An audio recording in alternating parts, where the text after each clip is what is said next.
Pengkhotbah pasal 7 ayat yang ke-13 dan 14. Pengkhotbah Perjanjian Lama, saudara. Pasal yang ke-7 ayat yang ke-13 dan 14. Perhatikanlah pekerjaan Allah. Siapakah dapat meluruskan apa yang telah dibengkokkannya? Pada hari mujur, bergembiralah. Tetapi pada hari malang, ingatlah bahwa hari malang ini pun dijadikan Allah. Seperti juga hari mujur. Supaya manusia tidak dapat menemukan sesuatu mengenai masa depannya. Nah, saudara, kita kerap kali punya konsep kekristenan yang kurang lengkap. Bukan salah, tapi kurang lengkap. Kurang lengkapnya di mana? Kita kerap kali jadi orang Kristen punya prinsip, punya pendapat. Kalau yang enak-enak itu, yang baik itu Tuhan. Yang tidak baik itu setan. Betul? Loh, jujur, betul enggak? Nah, ayat ini yang saya baca tadi ayat Alkitab enggak? Firman Tuhan enggak? Bilang apa?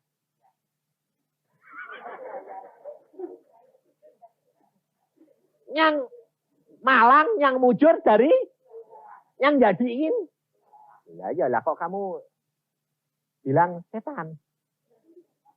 Nah, jadi saudara tahu bahwa ternyata kita itu punya konsep yang salah. Kurang benar, kurang komplit. Maka dari itu kita belajar, selalu saya tekankan, baca Alkitab, baca Alkitab. Loh, kalau baca Alkitab itu jangan yang enak-enak toh dipilih. Oh, yang janjinya Tuhan yang enak-enak, yang baik-baik. Loh, setiap firman Tuhan itu ada maknanya dan ada maksud Tuhan, saudara-saudara. Nah, kalau firman Tuhan berkata begini ayat 13 ini, perhatikanlah pekerjaan Allah. Jadi saudara dan saya baca Alkitab, saudara perhatikan yang dilakukan Allah itu apa saja. Nah, sebabnya apa saudara?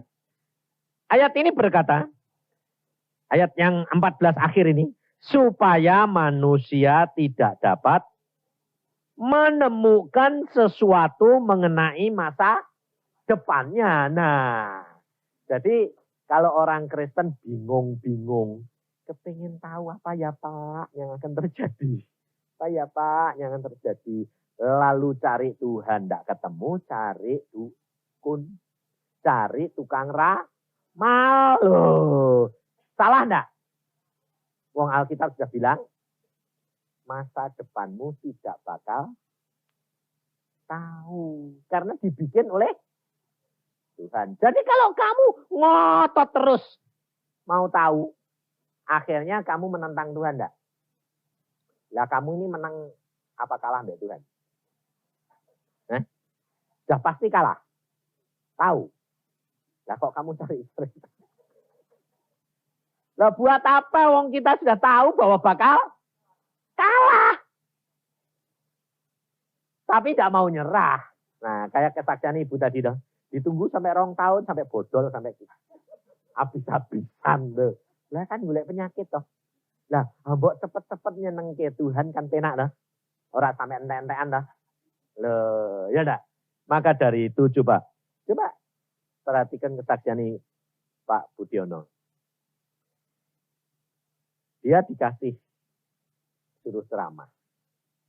Tapi dilarang nyebut nama Yesus. Nah, sebetulnya dia dari Roma bingung enggak? Bingung pasti loh. Kok enggak untuk nyebut Yesus itu piye? Atine sama pikirannya beda. Nah, sebetulnya kita itu anak Tuhan itu gampang enggak? Tuhan tinggal lapor. Tuhan, dia ngelarang. Tapi engkau lebih kuasa. Enggak bakal ngelarang. Sing dorong-dorong kan dia sendiri tuh. Pastinya minta nama Yesus. Metu dewek gak iso. Jadi saudara, kita itu enggak perlu khawatir, enggak perlu takut. Karena apa? Yang tahu masa depan siapa? Yang nyembunyiin siapa? Hah? Lah kok kamu bingung? Karena kurang percaya. Loh, sadar enggak kalau kurang percaya? Hah? Sadar. Tapi tiap kali diulangi terus.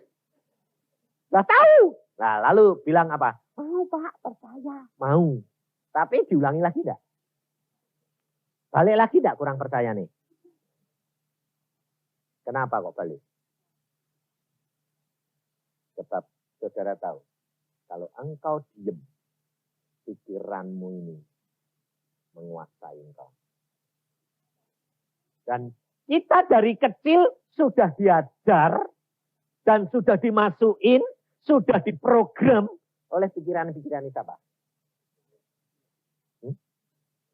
Pikiran setan. Nah, jadi kerap kali muncul lagi dah. Nah, sekarang harus dihapus.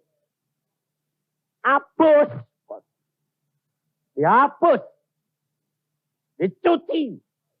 Nah, ini kerap kali saudara-saudara itu minta apa? Bagaimana Pak? Ini kok bisa timbul? Mengapa? Obatnya apa? Yang diributi itu hasilnya. Jangan. Hasilnya itu sebabnya apa? Kok aku punya pikiran-pikiran kayak gini Pak? Wong aku ya tidak mau. Loh, kadang-kadang pikiranmu itu muncul sendiri dah. Yang kamu sendiri tidak mau dah. Nah, tapi saudara cari penyebabnya, lalu mengapa? Buat apa? Lalu yang salah siapa? Apa ini pikirannya setan? Loh, lah buat apa mau mikir kayak gitu? Yang penting gini loh. Bagaimana ini bisa dibaharui? Karena Yesus berkata, di dalam Kristus adalah satu ciptaan yang baru. Selesai. Gampang tak sebetulnya? Lah, sekarang tak tanyain. Saudara punya pakaian. Pakaiannya kelunturan. Lalu obatnya itu, kelunturan itu tidak bisa dibikin baru. Yang paling gampang dia pakai.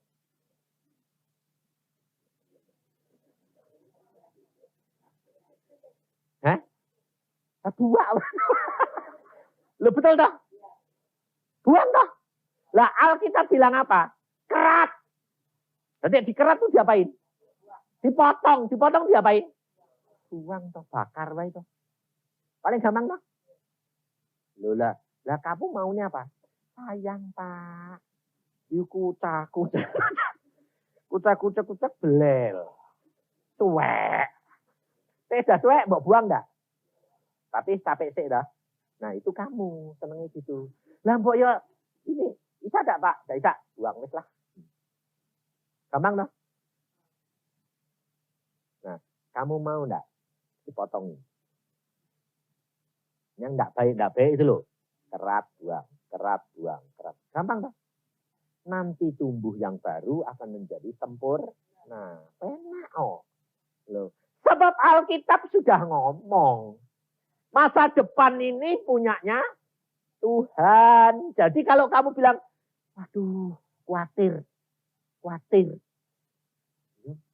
Firman Tuhan bilang apa? Masa depan punyaku, aku yang menyembunyikan supaya manusia tidak tahu. Selesai. Jadi buat apa dipikir-pikir? Loh. Enak dah? Tek nurut. Enak. Sama masalah itu enggak karena kepengennya itu Tuhan diatur, bukan kita yang ngatur. Saudara, coba kita lihat tadi, ibu tadi saksi juga bilang apa? Tuhan itu turut kerjasama. Tapi jangan lupa ayat yang akhir itu tadi, yang terpanggil sesuai dengan rencananya Allah. Jadi kalau kamu tidak mau menyesuaikan diri dengan rencananya Allah, Allah turut kerja sama enggak? Kok enak, diem aja, rasain lu. Kepeng. Nah ya dah. Maka dari itu, ini ayat ini luar biasa. Sedang Tuhan Yesus sudah berkata, loh ya dah. Kalau hari malang ini dijadikan, dibiarkan terjadi atas diri saudara dan saya. Maksudnya Tuhan apa? Maksudnya Tuhan apa? Supaya saudara itu sadar. Sebab manusia ini kalau tidak diberikan hari malang, hari yang tidak enak, lalu diberikan kesukaran demi kesukaran, manusia pasti tidak cari Tuhan. Karpe dewek terus. Memuaskan kehendak hati. Makanya terus terang coba. Orang kaya, Tuhan Yesus berkata, orang kaya susah masuk surga. Betul tidak? Itu bukan kata-kata saya loh, kata-katanya Tuhan Yesus. Kenapa kok orang kaya itu susah masuk surga? Karpe dewek dah. Jadi rojo loh. Benar dah? Semua orang diperintah dah. Penurut dah. Sampai akhirnya Tuhan juga diperintah dah. Contohnya coba. Orang kaya dok gereja. Pasti lebih kuasa pendeta nih. Ya ada. Apalagi kalau gereja ini dia sing bangun. Lalu dia ngambil pendeta. Templek nonong gitu. Nah. Sing ngatur Tuhan atau orang kaya? Pendeta ini ora nurut. Dipecat. Dia bilang, hamba Tuhan itu ora nurut, tak pecat. Jadi Tuhan ini siapa? Jangan yang Tuhan itu. Wong hamba Tuhan. Tak pecat. Berarti sing Tuhan ini siapa? Dia sendiri. Makanya orang kaya susah masuk. Lah, yang kedua orang apa? Orang pintar susah masuk surga. Ayo. Nah, kalau saudara dengar orang pintar, siapa kira-kira?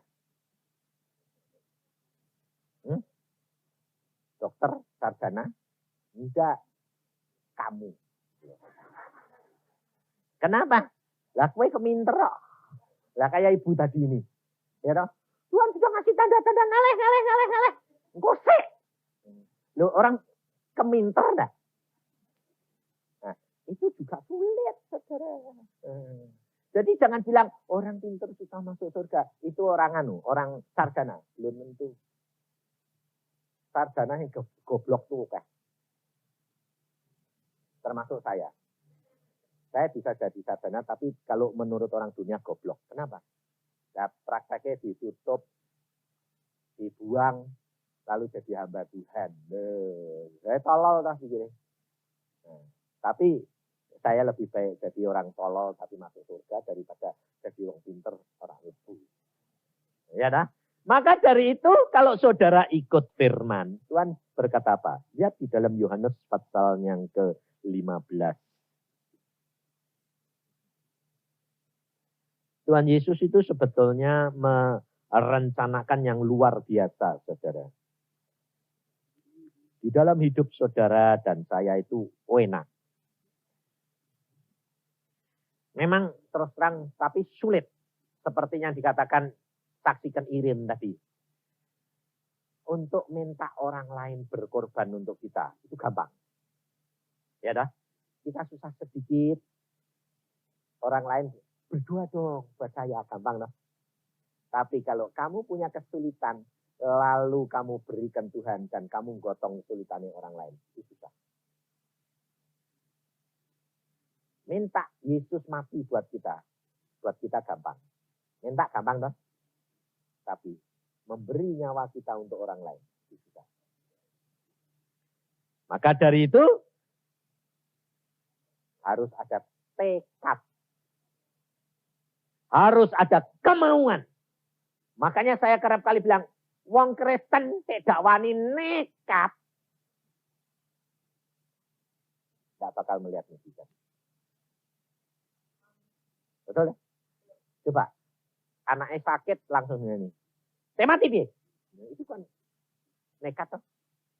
Adik mati ya wis toh wong milik Tuhan loh. Loh, kalau saya tanya, ibu-ibu ini anakmu itu buah hatimu enggak? Hah?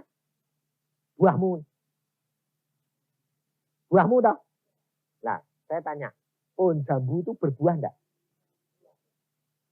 Sing nikmati jambunya pohonnya atau sing punya? Hah? Lah, buahmu itu anak. Sing nikmati sing punya atau kowe? Hah? Tuhan yang punya. Sing nikmati siapa? Nah, ternyata jaluk dipetik di anu kok kowe gak boleh. Hah? Ayo lo titipan dibalik jaluk balik kok gak boleh kowe. Kok kowe sing ribut? Nah, sekarang pohon jambu pernah saya bawa petik ribut bawa rujak. Ya jangan toh, wong aku sing ngasilke. Lah, sekarang kalau anakmu sakit mau mati sing ribut siapa? Tuhan apa kamu? Hah? Nah, saudara tahu. Ternyata Anda ini tidak sadar loh. Kenapa kok anak itu disebut buah hati? Karena itu hasil daripada kasih. Tuhan yang menumbuhkan sehingga hasilnya anak-anak ini menjadi buah hatimu. Tetapi kamu harus sadar itu miliknya Tuhan. Jadi kalau Tuhan minta, ya tak suka itu. Ya dah. Kamu tidak boleh ribut. Dah. Susah apa gampang?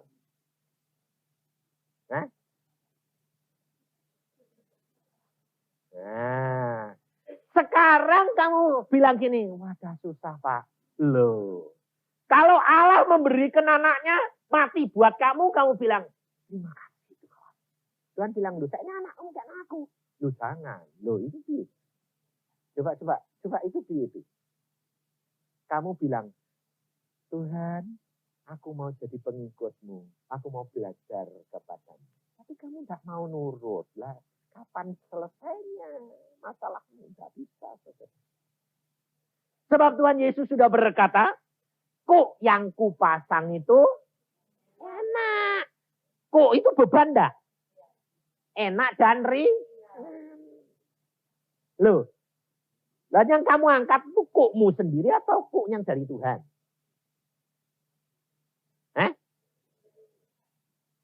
Harusnya kok dari Tuhan, bukan kok kamu dah. Nah, tapi sekarang ini mau gotong-gotong kok itu. Kokmu dewek dah. Lah makanya kabotan terus. Dia bilang apa? Gak kuat Tuhan. Loh, Tuhan bilang, loh kenapa gak kuat? Abot, loh itu kue sopo. Kuku, loh sing ngakon kue gotong wekmu dewi sopo. Wong tekmu wis tak gotong aku. Kue mesti gotong. Kuk yang ku pasang. Jadi kuk yang aku pasang itu kue siapa? Kue orang lain yang ditempel ke di tempat kamu. Ringan Tuhan bilang. Masa? Iya contoh Tuhan bilang. Kamu kalau mikiri bebanmu dewek bisa tidur ya? Tapi kue nyembayang ke gotong bebannya wong liya langsung selesai amin tidur enggak? Enteng di. Enteng orang lain sebabnya apa? Mbok tangis sih kaya apa? Bar amin wis lali hilang betul. Tapi dek barangmu dewek Tuhan amin mlebu meneh gotong neh ra iso turu kelop-kelop terus dipikiri betul enggak? Nah, ngerti? Karena apa orang bilang, aku tidak kuat Pak, beban itu terlalu berat. Sebab dia salah berpikir. Bebanmu, kamu serahkan Yesus. Kamu bilang, Tuhan, aku ngangkat ke beban siapa ini? Tak angkat ya Tuhan. Kalau kamu ngangkat beban orang, bebanmu diangkat Yesus.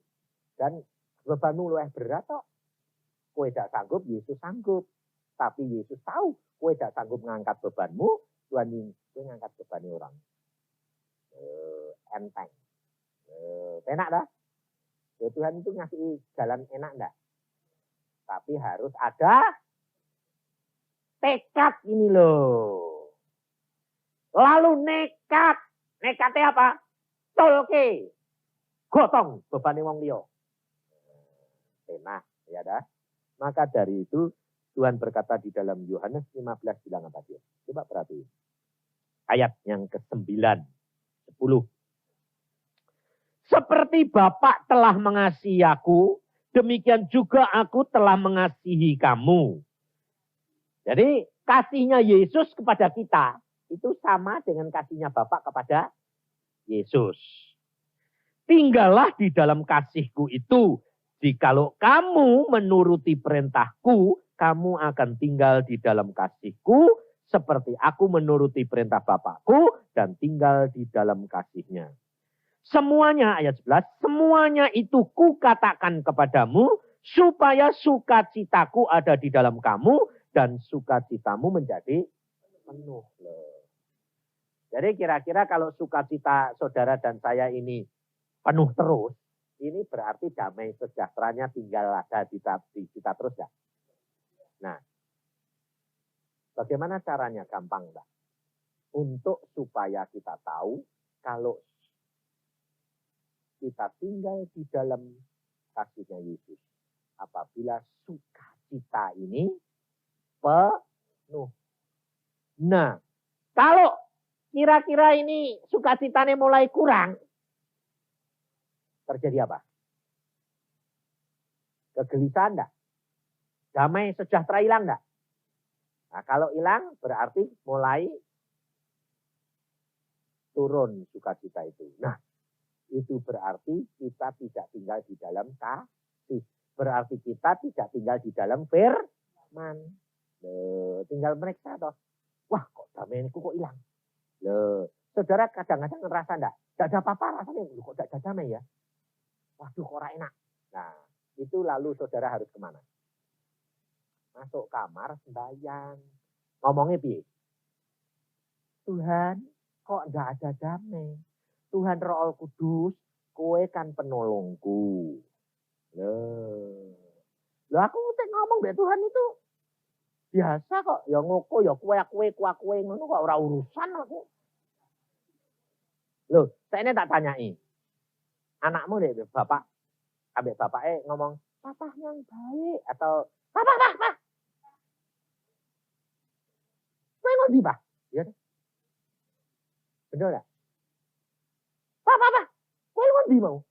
Betul enggak? Atau papa yang baik. Engkau tadi pergi kemana, Pak? Loh, itu formal atau loh, teh anaknya enggak pernah ketemu formal enggak? Tapi teh anaknya akrab bilang, papa, lu ngondi gue? Betul enggak? Lah aku udah Tuhan gitu. Tuhan, lu kowe iki lho ndi kok ilang? Loh. Saudara tahu, dari omonganmu, dari tindakanmu, kamu tahu, kamu bergaul karib sama Allahmu banda. Iya dah. Kayak kue formilan, berarti hubunganmu sama Bapak bagaimana?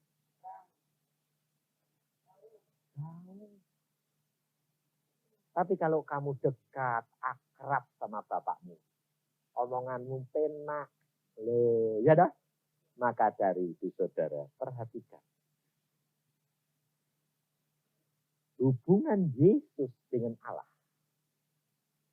itu luar biasa.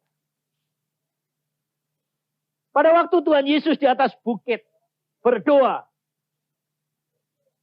Allah datang. Dia ngomong apa?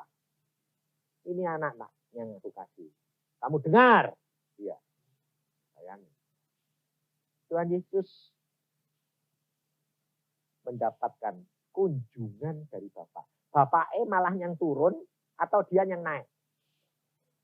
Bapaknya turun merendahkan diri untuk mengunjungi anaknya. Sayang. Dia mau bergaul. Loh, biarpun ini presiden mamanya. Kalau di rumah ini anaknya ini Formal apa informal? Hah? Apa ngadep bapaknya mesti, Pak, ora toh? Bapaknya linggih ya cengok krek, biarpun presiden ra urusan, betul enggak? Hah? Lumayan jongose presiden. Masuk keluar ndak selamat pagi Pak. Terus lu ngomong selamat Pak. Dak, lah dek kon bokon gitu buka muko apa botol. Ya datang ya. Nah pasti Pak sekali. Habis itu ya kerja terus lah mbok presiden ini mau apa ya ndak siap-siap toh. Lah kayak tentara presiden lewat siap. Hormat. Lewat hormat siap. Saya bodol ora kerja-kerja. Ini loh saudara, ini hidup kekristenan itu engkau harus bergaul karib dengan Allah.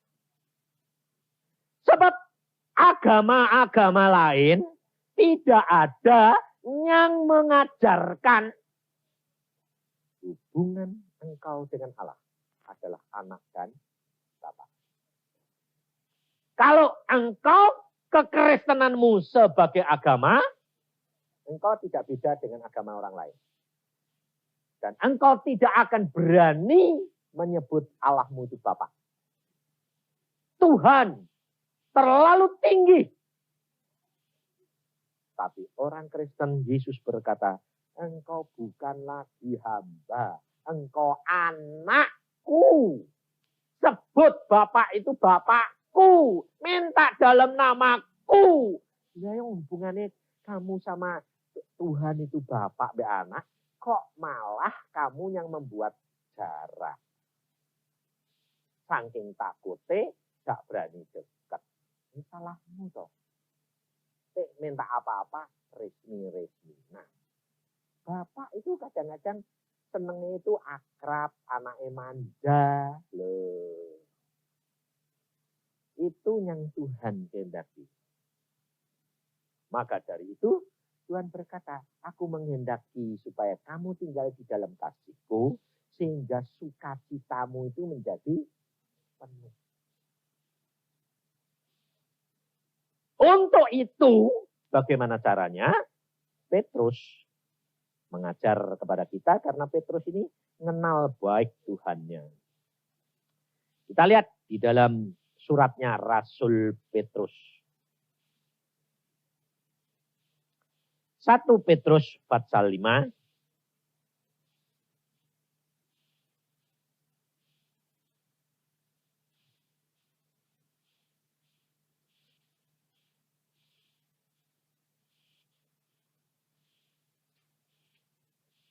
Satu Petrus pasal 5.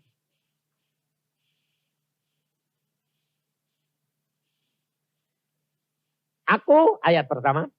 Aku menasehatkan para panatua di antara kamu. Aku sebagai teman panatua dan saksi penderitaan Kristus yang juga akan mendapat bagian dalam kemuliaan yang akan dinyatakan kelak. Gembalakanlah kambing domba Allah yang ada padamu, jangan dengan paksa, tetapi dengan sukarela sesuai dengan kehendak Allah. Dan jangan karena mau mencari keuntungan, tetapi dengan pengabdian diri. Saudara perhatikan. Mengabdikan diri ini bukan merintah. Tetapi menjadi seorang pelayan. Nah, kalau Petrus ini mengingatkan para panatua, bukan berarti yang diingatkan ini majelis pendeta. Bukan, saudara tahu. Sebab gereja Tuhan yang paling kecil itu adalah rumah tangga kita. Ya dah? Nah, kalau saudara dan saya diberi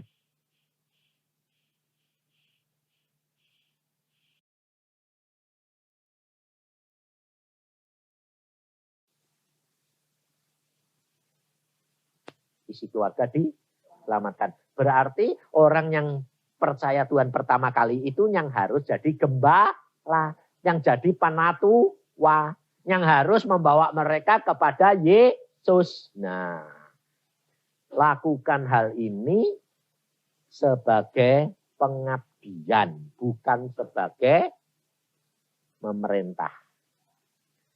Saudara, Ibu ini, ibu di rumah tangga kenal Tuhan. Suaminya belum. Anak-anaknya belum. Nah, bagaimana caranya? Supaya suami dan anak-anaknya dan famili ini itu kenal Tuhan. Biasanya bilang apa? Nginjili langsung. Wah, cerita. Ngatur suami ini dikandani. Malah tidak bertobat, malah perang. Tapi kalau saudara menyadari Petrus ini berkata, kamu mengabdi kepada Tuhan, melayani. Ngabdi ini seorang hamba melayani. Saya yakin semuanya akan dikenal akan Yesus. Kenapa Petrus berani ngomong ini? Karena Petrus dulu itu dia waktu Tuhan Yesus ngomong di atas batu karang ini aku akan mendirikan sidang jemaatku. Petrus rasanya bangga. Dia lalu apa? Merintah teman-teman ini. Sampai Tuhan Yesus berkata, kamu semua murid-murid ini rasul akan meninggalkan aku. Petrus bilang apa? Biar semua meninggalkan. Aku tidak. Kurang ajar enggak Tuhan ini? Merasa dia mampu, dia kuat. Tetapi setelah dia menyangkal Yesus, dia sadar bahwa segala perkara itu tidak ada artinya tanpa penyerahan yang total. Tanpa mengabdi, melayani, jangan ngatur. Loh. Sebab Alkitab sudah berkata, Roh Kudus yang ada di dalam hatimu, Roh Bapakmu ini yang akan menjawab, yang memimpin kamu apa yang harus kamu katakan. Berarti kita tidak boleh pakai banyak pikiran. Serahkan dalam tangan Tuhan, Roh Kudus akan memimpin kamu. Caranya bagaimana? Belajar dari perkara yang kecil. Jadi kalau ada apa-apa, kamu itu ngomong gini, Tuhan Roh Kudus pimpin saya. Loh. Gampang nah? Saya tadi barusan konseling sama seseorang. Saya ngomong A, dia jawab ngomongnya B. Saya ngajari, dek nenek bilang, tanya yang lain. Padahal dia tanya, bagaimana Pak saya bisa dibebaskan? Kamu katanya tanya, dibebaskannya bagaimana? Tapi kamu tanyaannya yang aneh-aneh. Kerap kali kita disesatkan, saudara. Karena apa? Dalamnya ada setan nih. Makanya kalau saya konseling, saya gampang. Ada orang gila dibawa ke rumah saya. Orang gila ini dibawa ke rumah saya sama temannya. Saya bilang, Tuhan, ini orang gila diomongin enggak bisa toh. Ngomong dewek terus. Ngomong terus lah. Aku ngomong kan podo edan nih. Ya aku meni Tuhan, ini orang piye diapake ini. Tuhan cuma ngomong gini. Kongkon nyebut Yesus baik, Yesus baik, Yesus baik. Ngono tok Tuhan, ya. Ngomong, Yesus baik. Dia bilang, Yesus baik. Habis itu ngoceh meneh. Loh. Ngomong Yesus baik. Yesus baik. Terus Yesus baik. Ping telu ngoceh meneh lho. Terus akhirnya aku bilang, wes ini kondok ini nyonyai ikut kamu nih. Sekarang kamu tunggoni terus ngoceh setiap menit kon ngomong. Yesus baik, Yesus baik. Udah dia mulai ngoceh ngomong. Yesus baik, gentak. Wah akhirnya tunggu nih nyonyai. Yesus baik, Yesus baik, Yesus baik. Angsal ngoceh, gentak. Yesus baik, Yesus baik, Yesus baik. Setelah dengan tempatku setengah jam bisa bilang Yesus baik, saya bilang pulang sepanjang jalan ngomong terus. Yesus baik. Ngomong terus 3 bulan sembuh total. Bayangin. Saya sampai tanya gini, loh Tuhan, ini apa untuk dinggu? Yesus baik ngono tok. Ora entuk, Tuhan bilang, loh, lah kok iso waras Tuhan? Tuhan bilang apa? Dia sembuh bukan karena berkata Yesus baik. Dia sembuh karena dia melakukan firman.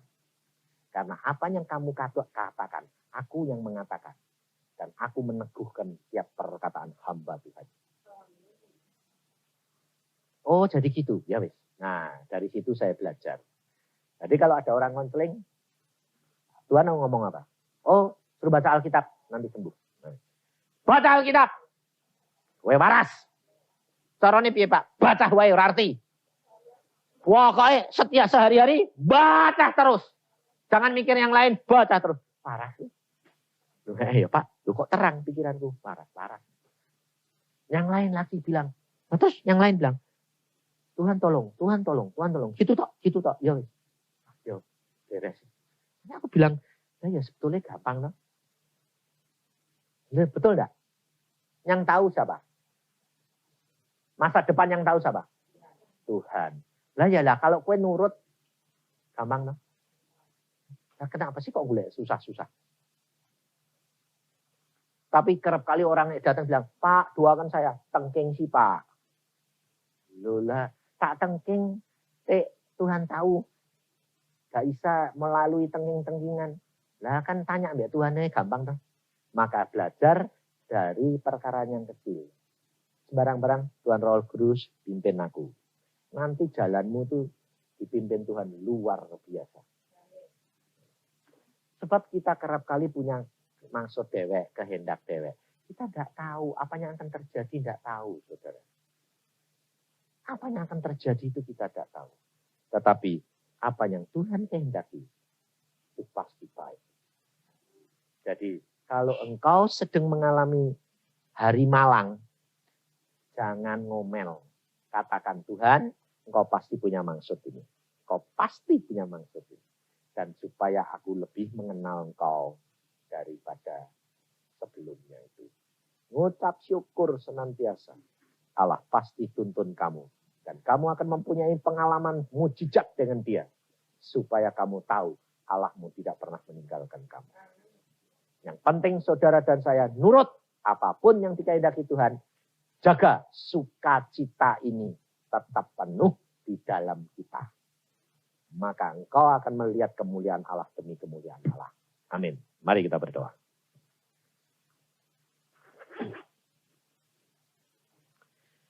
Tuhan, firman-Mu sudah hamba sampaikan. Biarlah anak-anak-Mu di tempat ini engkau sendiri yang berbicara kepada kami masing-masing. Kalau ternyata hari malang dan hari mujur engkau yang buat. Kalau anak-anak-Mu boleh mengalami perkara-perkara yang sedang dihadapi sekarang ini Tuhan. Pasti engkau punya maksud. Dan kami mengucap syukur. Tolong Tuhan, nyatakan. Supaya mereka mengenal apa maksud-Mu, tujuan-Mu. Supaya mereka cepat bertobat. Dan melihat kemuliaan Allah dinyatakan. Terima kasih Bapak akan kasih setia-Mu ini. Mari saudara kita berdoa saat ini. Supaya saudara dan saya dibentuk, diproses menjadi bejana yang indah. Karena setiap saudara Tuhan punya maksud. Ditempatkan di mana, sebagai bejana yang di mana Tuhan punya maksud yang indah di dalam kita. Jangan saudara berkata, Tuhan, kenapa engkau tempatkan bejana untuk tempat air mencuci kaki. Hendak mulia.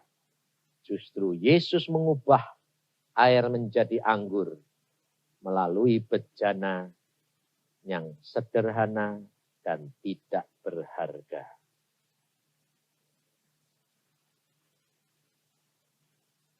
Makasih Tuhan. Kau berbicara kepada kami pribadi demi pribadi. Kalau ada yang sedang lemah, Engkau sendiri yang kuatkan. Kasihani Tuhan. Oh Yesus. Ya karata syakata